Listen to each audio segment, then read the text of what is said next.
As you know, I'm a trained medical doctor. I was trained at St. Mary's Hospital Medical School of London University.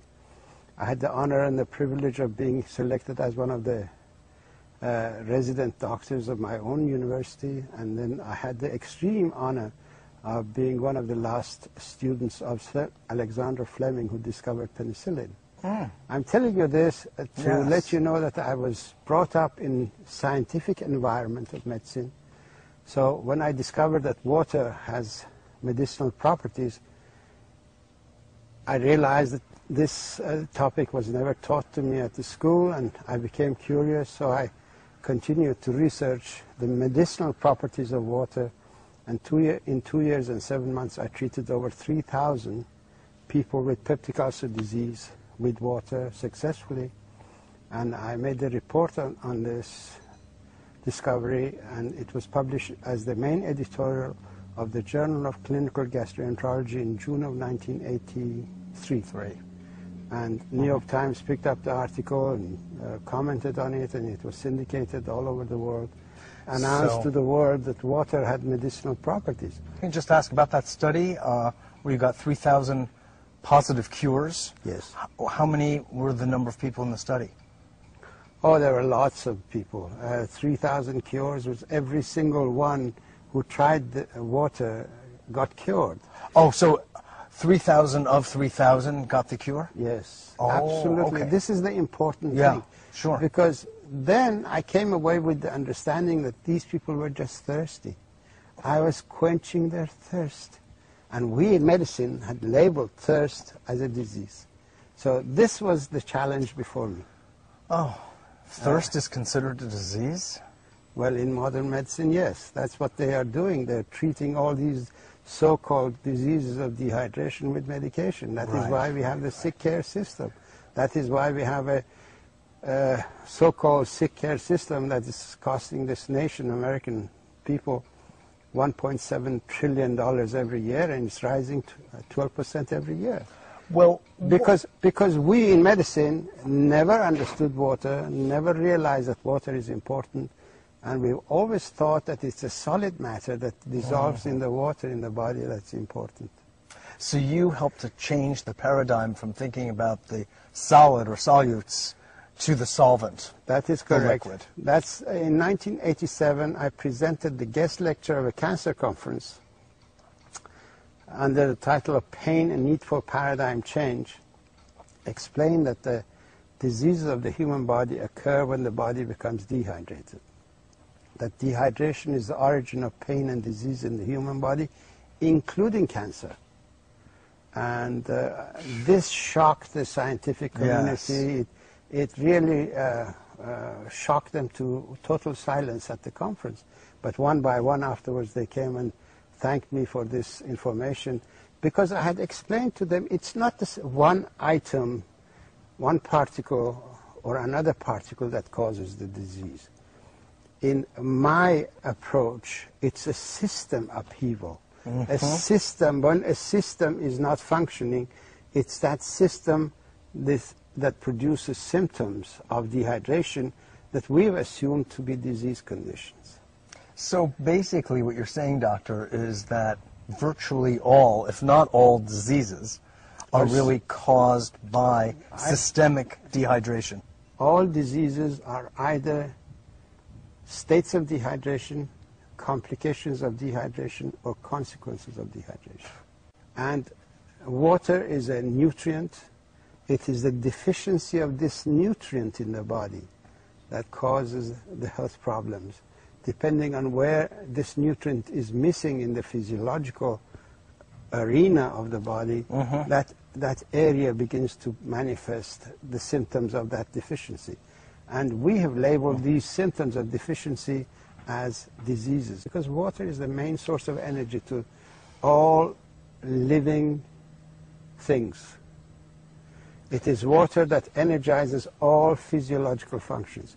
When you break down meat, a chunk of meat, unless water is there to break it down, that meat is absolutely useless. It has absolutely no energy for your body. It is only when it's hydrolyzed, broken down by water, that the energy of meat comes out. but it's actually mostly the energy of water that is given to the meat.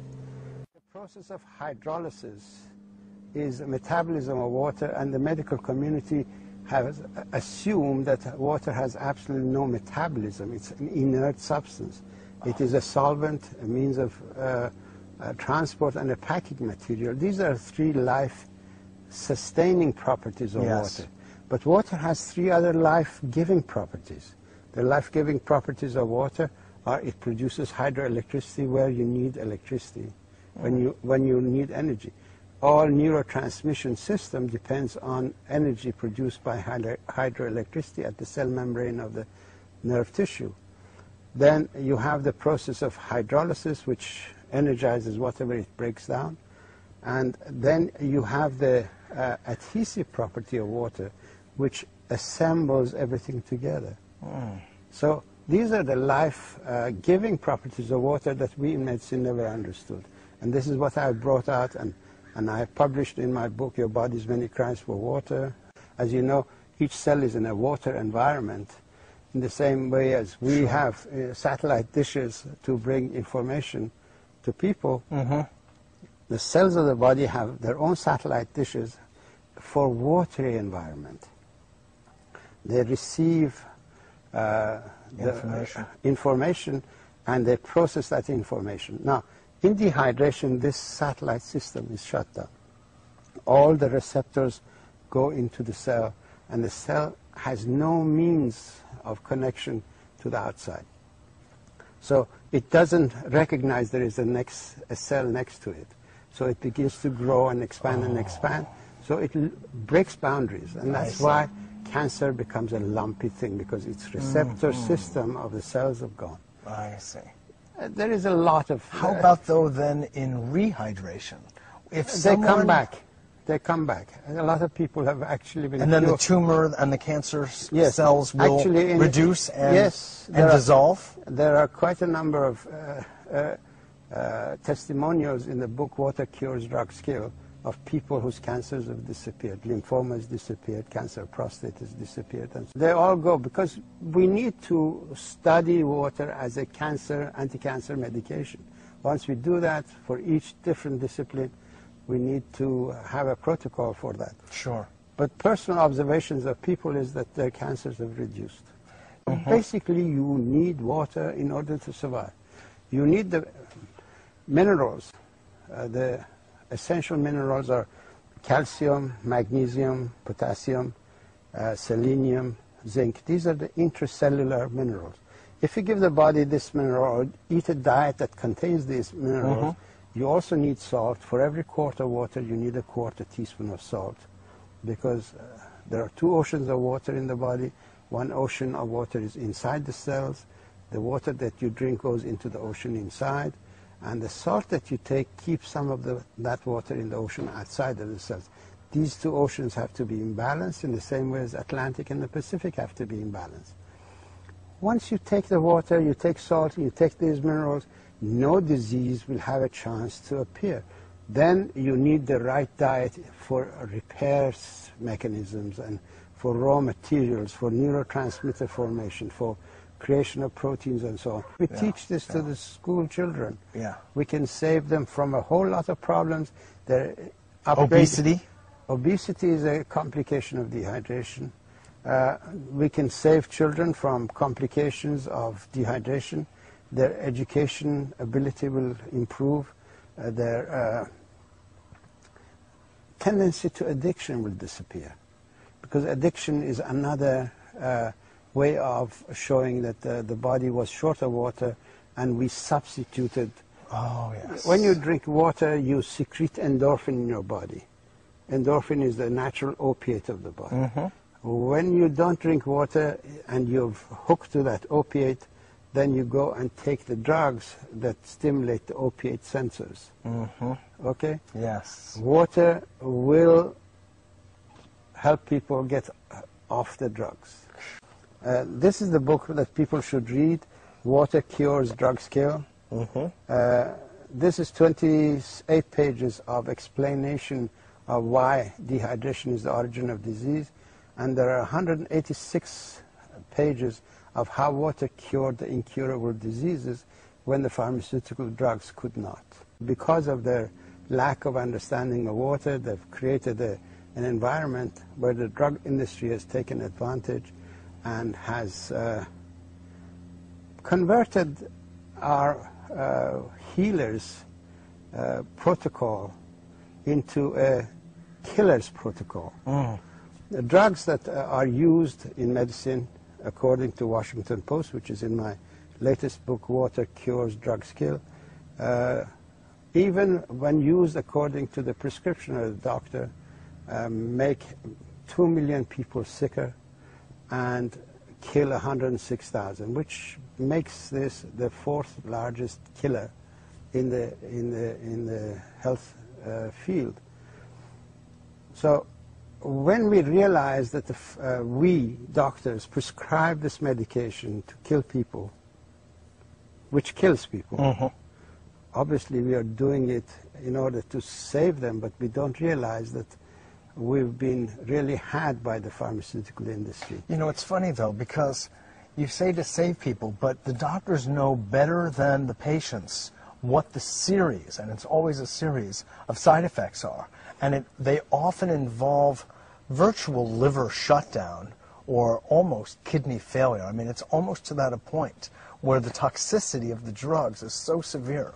It makes one really question what the doctors are thinking relative to the life-saving effects of these drugs. Well, Mitchell, unfortunately, we doctors are forced by the people, by the advertising of the pharmaceutical industry that takes the information directly to the public and says to the public, go and ask your doctor if this is good for you. What doctor is there to say, no, it's not good for you, and then be sued afterwards? So basically, drug industry... So the doctor's being put into this compromised position. Yes, doctor is unwittingly being used by the pharmaceutical industry. As a salesman. As a salesman. Literally, yes. A sophisticated salesman. Now, you brought your findings to the AMA, to the FDA, to NIH. Yes. And they ridiculed it. Obviously, what I propose... It drove them to drink. What I propose is not a money-making situation. So the sick care system survives and thrives on people staying sick. If they cure people who are sick, then there is no reason for their existence. So they realize this outcome, and naturally they try to push this information out of the way. But as philosophers of science have said, Thomas Kuhn, when such a situation, conflict arises, then you have to go to the public and let the public be judged. Yes. And that's what I have done. These books are in order to arouse the public and inform the public that this is an issue before them, and they should force the government, the NIH, the FDA to look at water as a medication, begin to study it, and stop being subservient to the pharmaceutical industry that enjoys killing people in order to make money.